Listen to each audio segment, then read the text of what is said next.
The vast command center of the Meridian Alliance hummed with activity. Holographic displays showed a small blue planet, third from its sun, in a previously unexplored sector. "So this is the primitive world our scouts discovered?" General Vox asked, his scaled skin reflecting the blue glow of the displays.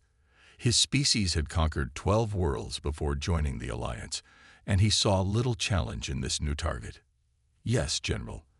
The inhabitants call it Earth," replied Science Officer Lun, manipulating controls to zoom in on cities and military installations. "They've achieved basic spaceflight, but have no defensive capabilities beyond their atmosphere." Admiral Trell, commander of the Alliance fleet, studied the data with 6 eyes blinking in sequence. "Their weapons are primitive. Nuclear missiles, kinetic projectiles. Nothing that could threaten our ships." "Then we proceed as planned," Vox decided, mandibles clicking in what his species considered laughter. "We'll add their resources to our empire by the end of their planetary cycle." On Earth, Commander John Reed stood before the United Nations Security Council, his weathered face serious under the harsh lights. 25 years in military service had taught him to trust his instincts, and right now, every instinct screamed danger. "The objects we've detected beyond Mars aren't natural," Reed explained, pointing to blurry images on the main screen. "They're ships, and they're not ours." Defense Minister Wilson shook his head. "You're asking us to believe in an alien invasion." "This sounds like science fiction, Commander. I'm asking you to prepare for a possibility," Reed answered firmly. "We've tracked their movements. They're studying us, mapping our defenses. Even if you're right," said the Chinese representative, "what can we do against technology capable of interstellar travel?" Reed's eyes hardened. "Everything we can." In the Alliance flagship, Admiral Trell finalized the invasion plan. Hundreds of warships stood ready, armed with weapons that had subjugated dozens of worlds. "The humans have detected our scout ships," an officer reported. "It doesn't matter," Trell replied. "They can see their doom approaching, but they cannot stop it." General Vox joined them on the command deck. "Is the fleet ready?" "All ships report battle readiness," Trell confirmed. "We can launch the attack within their 6 Earth hours."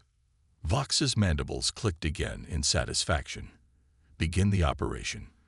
Take out their orbital stations first, then their military bases. I want this world secured with minimal damage to its resources." Commander Reed was awakened by emergency alarms in the middle of the night. He rushed to the command center, where chaos reigned. "Report," he barked. "Multiple contacts just appeared in Earth orbit," a young officer replied, voice shaking. "They've destroyed the International Space Station and 3 satellite clusters already." Reed watched helplessly as the screen showed silent explosions in orbit. Humanity's fragile presence in space was being systematically erased. "Get me the Security Council," he ordered, "and initiate Protocol Omega." "Sir," the officer looked confused. "That's the contingency for." "I know what it's for, Lieutenant. Do it now." The Alliance invasion proceeded exactly as planned. Earth's primitive defenses crumbled before their advanced weapons. Cities around the world watched in horror as massive ships appeared in their skies. "Their militaries are scrambling aircraft," an Alliance officer reported. "Primitive jet fighters.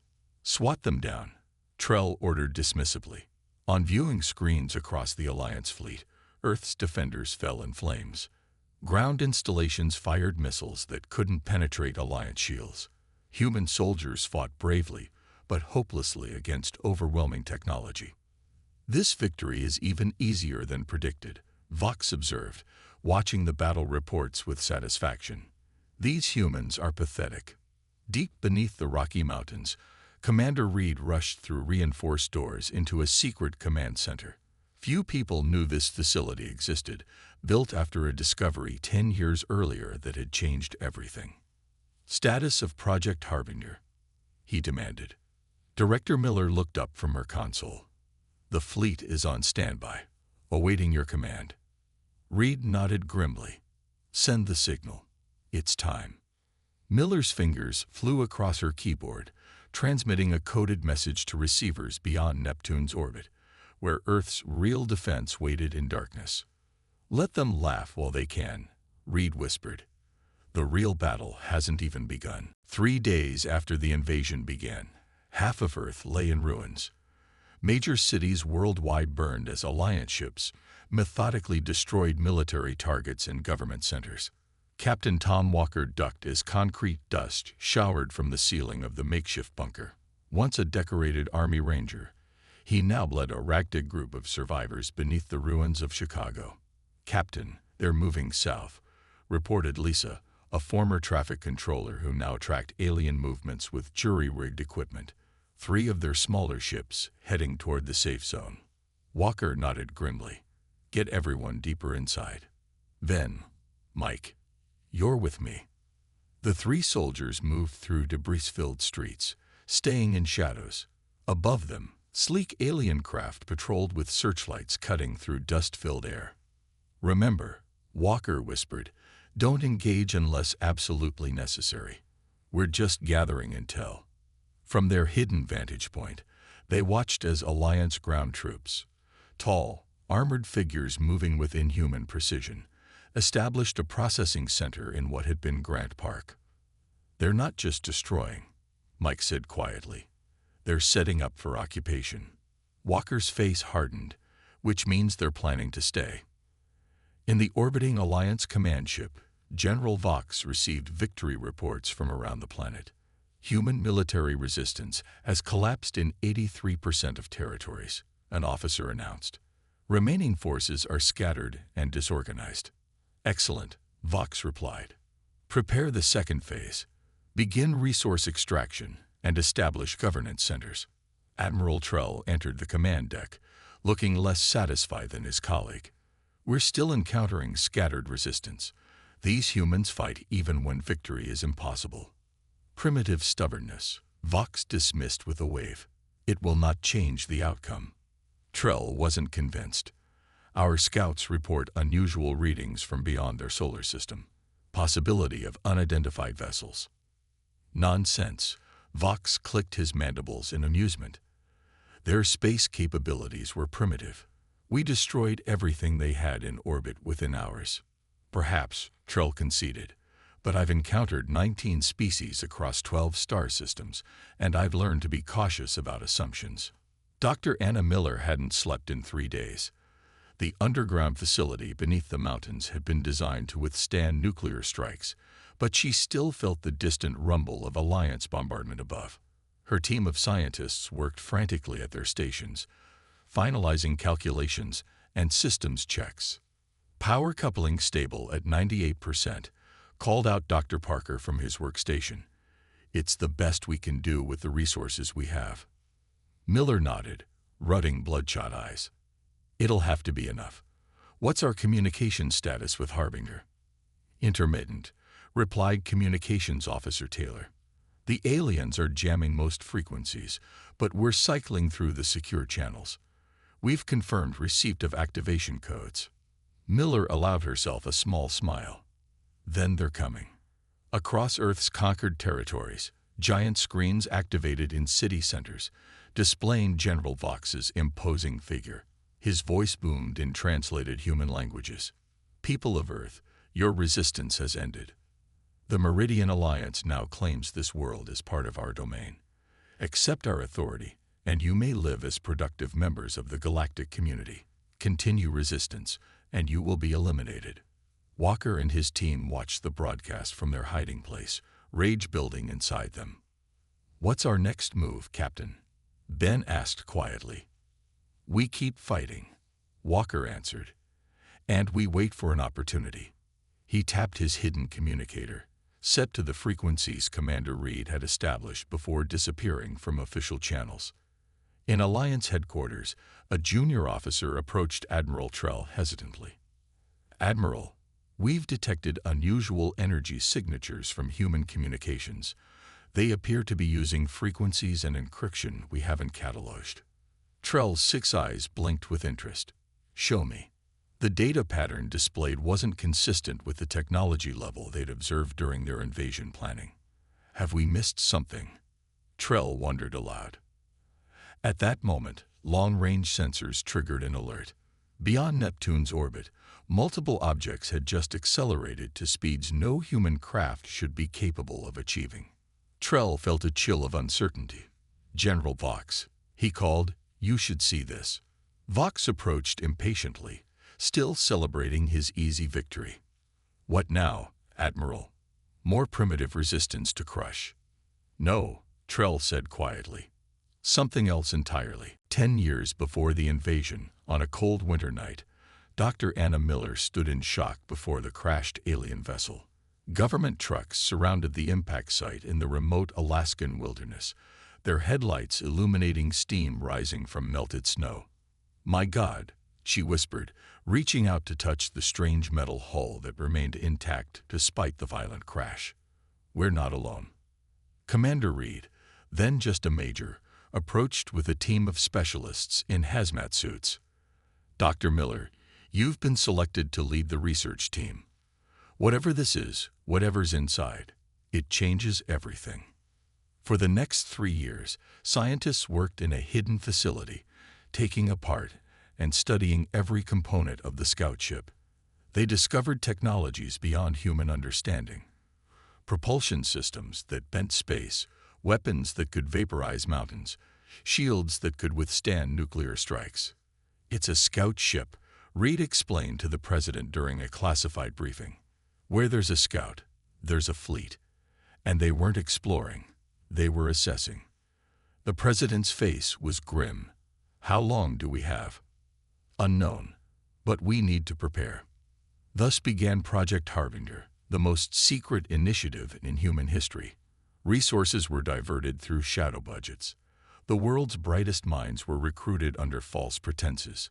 A shipyard was built in the asteroid belt, hidden from Earth observation. Admiral James Stone stared out the viewport of the EWS Defiance, the largest of Earth's secret warships. 30 massive vessels floated in formation, hidden in Neptune's shadow, each equipped with technologies reverse-engineered from the crashed alien ship. "Admiral, we've received the activation codes," his communications officer reported. "Earth is under attack. Commander Reed has initiated Protocol Omega." Stone's weathered face showed no emotion, but his voice carried the weight of humanity's future. "Inform all ships. Operation Harbinger is now active. Prepare jump drives for system-wide deployment." The Admiral turned to his tactical officer. "How many Alliance vessels are currently in Earth orbit?" "Our long-range sensors detect approximately 200 primary warships. They've established dominant positions around all major population centers." Stone nodded. "They think they've won. Let's change their minds." Back on Earth, Captain Walker received encrypted coordinates on his hidden communicator. "Everyone who can move, get ready," he ordered his resistance fighters. "We have 12 hours to reach these coordinates and prepare for Operation Thunderclap." Lisa looked at the location with surprise. "That's right in the middle of their command zone." "Are we sure about this?" Walker checked his remaining ammunition. "Those are Reed's orders. All resistance cells worldwide are receiving similar instructions. Whatever's coming, it's big." Dr. Miller worked feverishly in the mountain complex, finalizing the weapon that would give humanity its best chance. "The quantum disruptor is ready," she announced to her team. "When activated, it will create a cascading failure in their communication systems. They'll be fighting blind for approximately 8 minutes. 8 minutes isn't much time," Dr. Parker observed. Miller smiled for the first time in days. "It will be enough for what's coming." In the Alliance command ship, Admiral Trell analyzed the strange readings with growing concern. "These energy signatures," he murmured, "they match our own propulsion systems." An alarm blared across the command deck. General Vox stormed in, his confidence finally shaken. "What is happening?" he demanded. "Multiple objects approaching from the outer system," a tactical officer reported. "Speed and trajectory indicate advanced propulsion technology." "Impossible," Vox snarled. "These humans have no such capabilities." Admiral Trell's expression darkened. "I believe we may have underestimated our enemy, General." The main view screen showed 30 massive warships emerging from Neptune's shadow, accelerating toward Earth at speeds no human craft should be capable of achieving. "Those designs," Trell whispered, "they've incorporated our technology." On the bridge of the Defiance, Admiral Stone gave the order that would change the course of the war. "All ships, battle formation Delta. Weapons free. Let's show these invaders what humanity is truly capable of." As Earth's secret fleet advanced toward the unsuspecting Alliance forces, Stone allowed himself a grim smile. "They started this war. We'll finish it." The Alliance command ship shook as the first barrage from Earth's hidden fleet struck its shields. General Vox stumbled, gripping a console for support as warning alarms blared throughout the vessel. "Impossible," he shouted. "How did the humans acquire such weapons?" Admiral Trell remained calm, quickly assessing the tactical displays. "The human ships are using modified versions of our own technology. Their design suggests they've had this capability for years." On the main screen, Earth's warships moved with stunning precision. The EWS Defiance led the assault, its massive hull gleaming against the backdrop of stars. Smaller vessels flanked it in attack formation, targeting Alliance ships with devastating accuracy. "All Alliance vessels, defensive formation Zeta," Trell commanded. "Concentrate fire on their lead ship." The space above Earth erupted in brilliant flashes as energy weapons crisscrossed the darkness. Alliance ships, caught unprepared, scrambled to reposition. Admiral Stone stood at the center of Defiance's bridge, issuing commands with the steady voice of a man who had prepared for this moment for years. "Target their command vessels first," he ordered. "Cut off the head, and the body will fall." His tactical officer reported, "Sir, Alliance ships are regrouping. They're forming a defensive perimeter around their flagship." As expected, Stone nodded. "Deploy flanking squadrons. Execute Maneuver Epsilon." 5 Earth warships broke formation, accelerating suddenly to impossible speeds before reappearing behind the Alliance line. It was humanity's first demonstration of the jump technology they had perfected. Short-range spatial jumps that the Alliance considered impossible for ships of that size. "How are they doing that?" an Alliance officer cried as the tactical display showed human ships appearing where they shouldn't be able to go. Trell's expression darkened. "They've improved on our jump drive technology. They're not just copying, they're innovating." On Earth, the resistance forces led by Captain Walker emerged from hiding across the globe. The agreed time had come. "All units, commence Operation Thunderclap," Walker commanded through his encrypted communicator. Thousands of resistance fighters worldwide launched simultaneous attacks on Alliance ground installations. They were still outgunned and outnumbered, but timing was everything.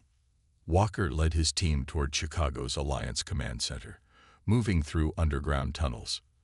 "Remember, we just need to hold them for 8 minutes when the signal comes." As if on cue, his communicator beeped with Dr. Miller's message. "Quantum disruptor activating in 3, 2, 1. Across Earth and in orbit, Alliance communication systems suddenly failed. Their coordination collapsed into chaos. "Now," Walker shouted, and resistance fighters worldwide stormed Alliance positions. In orbit, Admiral Stone watched as the Alliance fleet's coordinated defense faltered. "Their communications are down," his communications officer reported. Dr. Miller's device worked. "All ships, execute attack pattern Omega," Stone ordered. "We have 8 minutes to inflict maximum damage." Earth's warships surged forward, concentrating fire on specific Alliance vessels. One by one, the invaders' ships erupted in silent explosions.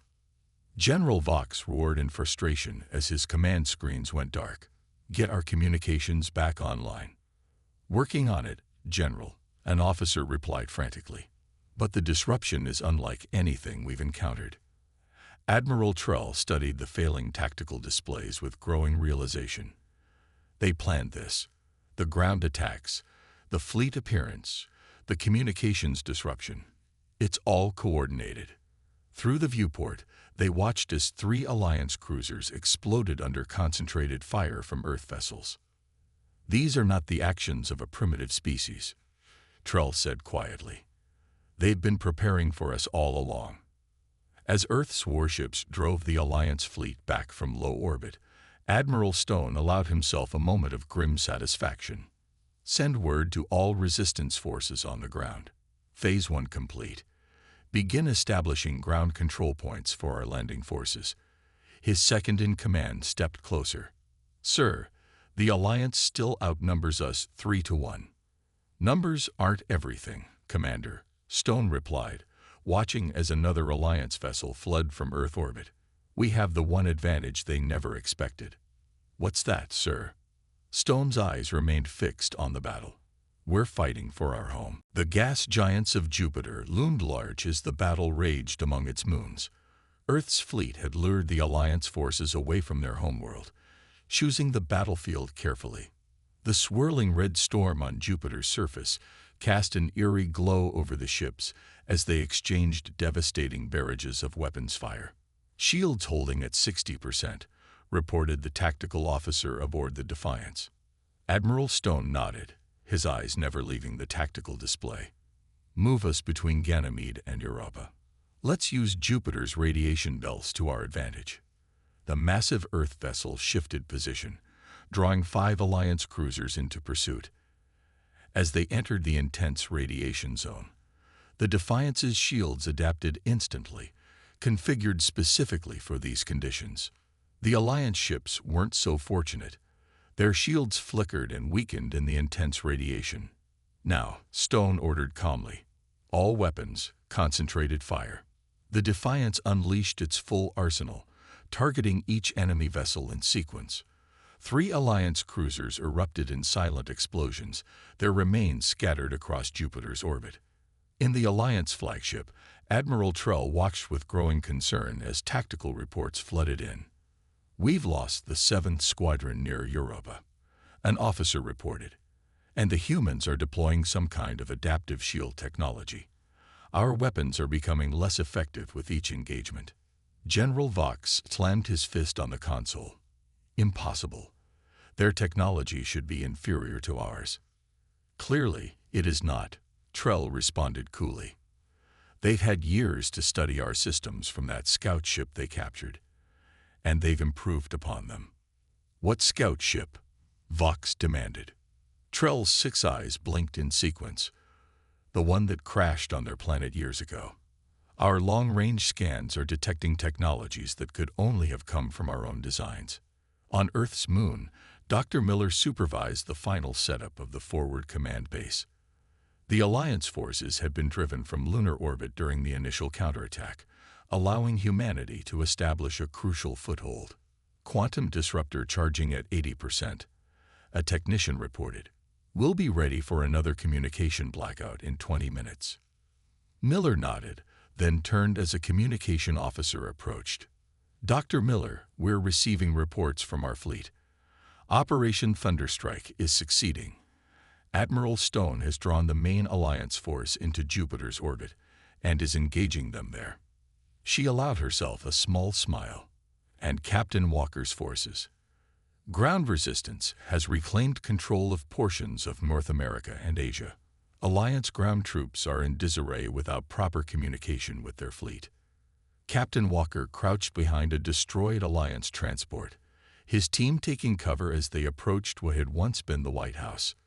The building stood relatively intact, now serving as an Alliance command center. "Lisa, what's our status?" he whispered. She checked her scanner. "Alliance forces inside are cut off from their main communication network. They've set up a defensive perimeter, but it's not coordinated." Walker nodded to his assembled fighters. "Remember the plan. We take the command center intact. We need their data systems and any officers alive for questioning." As they prepared to move, the sky above Washington lit up with sudden flashes of light. Alliance ships trying to maintain Earth orbit were engaged by a wing of Earth vessels that had returned from the Jupiter battle. "Perfect timing." Walker grinned. "Move out." In the Jupiter battlefield, Admiral Stone initiated the final phase of Operation Thunderstrike. "Execute flanking maneuver Omega," he ordered. "All ships jump to predetermined coordinates on my mark." 20 Earth warships activated their jump drives simultaneously, disappearing from their positions and reappearing in a perfect encirclement around the main Alliance fleet. "Target their command ships and propulsion systems," Stone directed. "Disable, don't destroy unless necessary." The trap closed like a vice. Alliance vessels found themselves surrounded, cut off from escape routes back to Earth. "Message from Admiral Trell's flagship," the communications officer announced. "They're requesting terms." A murmur of excitement ran through the bridge crew, but Stone remained impassive. "Tell them this is only the beginning," he replied. "The real battle for Earth starts now." As the remaining Alliance ships powered down their weapons, Stone allowed himself to look at the distant blue dot of Earth. "Prepare boarding parties," he ordered. "It's time to show the Alliance exactly what they've awakened." The captured Alliance cruiser drifted silently above Earth as Admiral Trell reviewed the evidence before him. His 6 eyes blinked rapidly, a sign of deep distress in his species. "These records are authentic?" he asked the human officer standing across from him. "Yes," confirmed Commander Reed, who had personally led the boarding party onto Trell's ship. "That scout vessel crashed on Earth 10 years ago. Everything we know about your technology, we learned from studying it." Trell's mandibles clicked softly. "So you've been preparing for us all along?" "We had no choice," Reed replied. "The Scouts' mission logs made your intentions clear. The Meridian Alliance doesn't discover worlds. It conquers them." In the adjacent holding chamber, General Vox raged against his restraints, his proud spirit unbroken despite the reversal of fortunes. "This is temporary," he shouted at his guards. "The full might of the Alliance will descend upon your world." In orbit above what had once been Beijing, 3 Alliance commanders met in secret aboard their still-functional vessel. "General Vox has been captured," Commander Drav stated flatly. "Admiral Trell as well." "Then who leads us now?" asked Commander Pell, her translucent skin pulsing with anxiety. The 3rd commander, Nex, turned from the viewport where Earth's growing fleet was visible. "Perhaps no one should. My species joined the Alliance for protection. This was supposed to be an easy conquest, not a war against equals. Are you suggesting we abandon the invasion?" Drav's voice carried shock. "I'm suggesting we save what remains of our forces," Nex replied. "The humans have demonstrated capabilities we didn't believe possible. They've adapted our technology and improved it." Pell's skin darkened, indicating agreement. "The 7th Fleet is already withdrawing from the system. We should join them while we can." Captain Walker led his team through the corridors of the Alliance Command Center in Washington, D.C. Resistance fighters had secured most of the building, capturing valuable alien technology and several high-ranking officers. "Command rooms secured," Lisa reported through the comm system. "We've got their tactical displays up and running." Walker entered the oval-shaped room, now filled with resistance fighters working at alien consoles. "What are we seeing?" he asked, approaching the main display. Ben pointed to several blinking dots moving away from Earth, Alliance ships breaking formation. Some appear to be retreating entirely from the system. Walker allowed himself a small smile. "They're running." "Not all of them," Lisa cautioned, indicating a larger cluster of dots still in Earth orbit. "That's Vox's personal fleet. They're regrouping for another attack." Walker nodded grimly. "Alert Admiral Stone. The battle isn't over yet." In lunar orbit, Admiral Stone received the reports from Earth's surface with measured satisfaction. On the Defiance's main screen, tactical displays showed numerous Alliance vessels withdrawing from combat. "Sir, we're intercepting communications between Alliance ships," his intelligence officer reported. "There appears to be disagreement among their commanders. Several species are questioning the continuation of the invasion." "Good," Stone nodded. "Division among their ranks works in our favor. What's the status of Vox's loyalist fleet?" Regrouping near Earth's orbit, approximately 40 vessels, still combat-capable. Stone studied the display thoughtfully. They're preparing for a final stand. Direct all available ships to intercept formation. We end this now. General Vox was brought to the bridge of the Defiance under heavy guard. Despite his captivity, he still carried himself with arrogant pride. "You think you've won, human," he spat at Admiral Stone. "But the Alliance spans hundreds of worlds. This defeat means nothing." Stone regarded the alien calmly. "Your fleet is scattered. Your allies are abandoning you.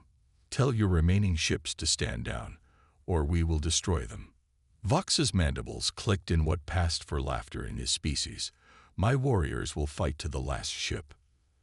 "As you wish," Stone replied, turning away. Communications, broadcast on all Alliance frequencies. Show them what's happening to their leader's fleet. The space above Earth erupted in brilliant flashes as Earth's warships engaged the remaining Loyalist Alliance vessels. One by one, the alien ships were disabled or destroyed by weapons they had never anticipated facing. On screens throughout the solar system, Alliance commanders watched as the unthinkable happened. The technological advantage they had relied upon for countless conquests had been neutralized, then surpassed. Commander Nex made the decision first, opening communications with Earth's fleet. "This is Alliance Commander Nex requesting terms for withdrawal." Within hours, others followed. The once unified invasion force fractured completely as individual species prioritized saving their own ships over continuing a clearly lost battle. In the Defiance's holding cell, Vox watched through a viewport as his flagship exploded under concentrated fire from Earth vessels. "Impossible," he whispered, his arrogance finally giving way to disbelief. 1 year after the failed invasion, Earth's skyline had changed forever. The gleaming hulls of human warships patrolled the atmosphere, while reconstruction efforts continued in cities worldwide. In what had once been the United Nations headquarters, now rebuilt and expanded, representatives from Earth and former Alliance worlds gathered for historic peace negotiations. Admiral Stone, now wearing the formal uniform of Earth's United Defense Force, stood at the central podium. Behind him sat Captain Walker, Commander Reed, and Dr. Miller, heroes of humanity's darkest hour, now architects of its brightest future. 1 year ago, the Meridian Alliance came to our world believing we were primitive, easy prey for conquest. Stone began, his voice carrying across the chamber. Today, they return as equals seeking peace. Across the chamber sat representatives from 12 former Alliance species. Some had withdrawn early in the conflict, others had fought until the end. All now recognized Earth as a power they could no longer dismiss. "The treaty before us establishes new boundaries and mutual protection agreements," Stone continued. "Earth will maintain its sovereign territory extending to the edge of the solar system. Beyond that, we look forward to peaceful exploration and trade." Admiral Trell, now representing his species independently after the Alliance's collapse, spoke next. "We misjudged humanity. We saw your limited presence in space and assumed technological inferiority. We failed to recognize your greatest strength, your adaptability." In a laboratory beneath the lunar surface, Dr. Miller led a team of human and alien scientists studying integrated technologies. What had begun as reverse engineering had evolved into true innovation, with discoveries that neither humans nor Alliance species had achieved independently. "The quantum propulsion system is ready for testing," announced an alien scientist, one of many who had chosen to remain and work with humans after the war. Miller nodded, studying the engine that would potentially allow travel between distant star systems in days rather than years. "Begin the sequence." As the engine hummed to life, she thought about how far they had come. From finding a crashed scout ship to defending their world to now preparing to venture into the galaxy as equals. Captain Walker stood on the observation deck of Earth's first diplomatic vessel, the EWS Unity, preparing for its maiden voyage to former Alliance worlds. As head of security, he would accompany Admiral Stone on the first official diplomatic mission beyond the solar system. "Hard to believe, isn't it?" Lisa said, joining him at the viewport. Now a major in Earth's unified military, she had been essential in rebuilding efforts worldwide. What part? Walker asked with a small smile. That we survived, or that we're now heading out there. Both, she replied, watching as supply ships docked with the massive vessel. A year ago, we were hiding in tunnels, fighting for survival. Now we're preparing to visit other worlds. Walker nodded thoughtfully. They came looking for an easy conquest. They found something else entirely. On a distant Alliance homeworld, General Vox stood before the council of his species, defending his actions as reports of Earth's growing fleet reached their territories. They are expanding too quickly, he warned. The humans have taken our technology and improved upon it. Their vessels are now spotted in systems where they had no presence before. The council leader raised a clawed hand for silence. You underestimated them once, General. We will not make the same mistake. Observers will monitor their expansion, but we will not provoke them again. As the Unity prepared for departure, Admiral Stone and Dr. Miller shared a final moment overlooking Earth from the ship's bridge. Do you think they understand yet? Miller asked. What made us different from the worlds they conquered before? Stone watched as the blue planet slowly rotated below them, its cities beginning to shine as night fell across continents. I believe Admiral Trell does, he replied. The Alliance conquered worlds because they could, using superior technology against those who couldn't defend themselves. They never faced a species that could take their own weapons and turn them back against them. The ship's engines hummed as final preparations for departure completed. Ready, Admiral? Asked Commander Reed from his station. Stone nodded, turning away from the viewport. Send the message to all Earth forces. Operation Harbinger is complete. Operation Unity begins. As the massive vessel broke orbit and accelerated toward distant stars, countless eyes across the galaxy watched with new respect and caution. The species they had dismissed as primitive had not only survived their attack, but emerged stronger. Humans were coming to the stars, and the galaxy would never be the same. The final irony wasn't lost on any former Alliance member. They had laughed at Earth's primitive defenses, only to find themselves now anxiously monitoring the expanding reach of humanity's growing fleet, wondering where the humans might appear next.